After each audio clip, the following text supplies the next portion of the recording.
Hi, എൻ്റെ വീഡിയോയിലേക്ക് എല്ലാവർക്കും സ്വാഗതം. ഇന്ന് ഞാൻ കാണിക്കാൻ പോകുന്നത് ഉള്ളി ചപ്പാത്തിയാണ് കേട്ടോ. അതിലേക്ക് ഗോതമ്പ് പൊടി എടുത്ത ആവശ്യത്തിനനുസരിച്ച് ഉപ്പിട്ടു. പിന്നെ സബോള നൈസാക്കി അരിഞ്ഞിട്ട്, ചുവന്നുള്ളി അതിലും വേണ്ടില്ല, സബോള അതിലും വേണ്ടില്ല കേട്ടോ. അത് അരിഞ്ഞ് നൈസാക്കി അരിഞ്ഞതിന് ശേഷം കുറച്ച് ജീരകം എടുത്തിട്ടു. ജീരകം ഇട്ടു. പിന്നെ അതിലേക്ക് കുറച്ച് മുളക് പൊടി ഇട്ടു കേട്ടോ. മുളക് പൊടി ഇടണു. എന്നിട്ട് ഇച്ചിരി കുറച്ച് വെളിച്ചെണ്ണ ഒഴിക്കുക കേട്ടോ.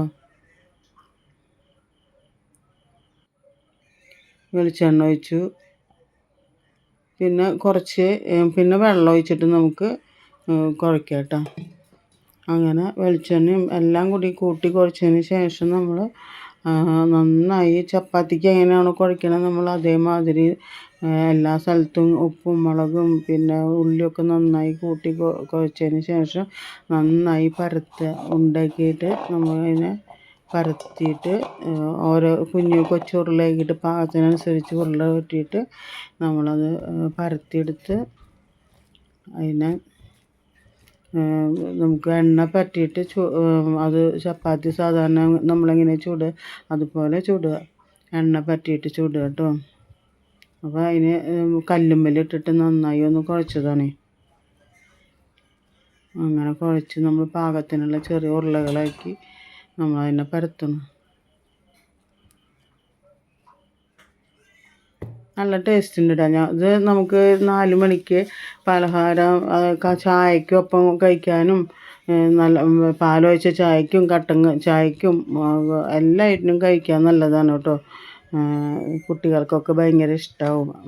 ഇതിന് വേറെ കൂട്ടാനൊന്നും വേണ്ടല്ലോ. എന്താ വെച്ചെങ്കിൽ മുളക് പൊടി ഉണ്ട്, പിന്നെ അതിൽ വെളിച്ചെണ്ണ പറ്റും. നമ്മൾ അത് ചുട്ട് ആക്കുമ്പോൾ അങ്ങനെ വെളിച്ചെണ്ണ പറ്റും. അപ്പോൾ പിന്നെ നല്ല ടേസ്റ്റ് ഉണ്ടാവുമല്ലോ. എരിവുണ്ട്, ഉപ്പും എരിവൊക്കെ ഉള്ളതല്ലേ.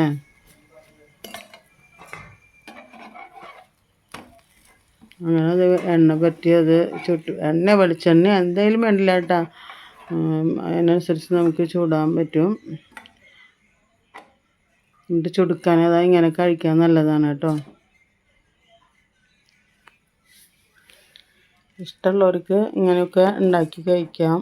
ഗോതമ്പ് പൊടി ആണല്ലോ, പിന്നെ അങ്ങനെ കുഴപ്പമൊന്നുമില്ല.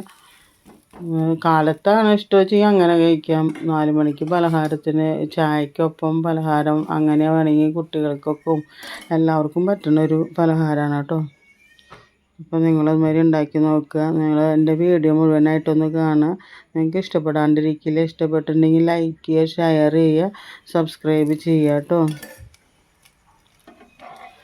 ഉണ്ടാക്കിയിട്ട് നിങ്ങൾ ടേസ്റ്റ് എന്താ പറയുക എങ്ങനെ ഉണ്ടായിരുന്നു എന്നൊക്കെ അപ്പം മനസ്സിലാക്കുക കേട്ടോ. അങ്ങനെ എൻ്റെ ഉള്ളിച്ചപ്പാത്തി ഓരോന്നോരോന്നായി ചുട്ടെടുത്തു. അങ്ങനെ ചപ്പാത്തി റെഡിയായി. അപ്പം എൻ്റെ വീഡിയോ എല്ലാവർക്കും ഷെയർ ചെയ്ത് കൊടുക്കുക. മുഴുവനായിട്ടൊന്ന് കാണാം കേട്ടോ. Okay, thank you.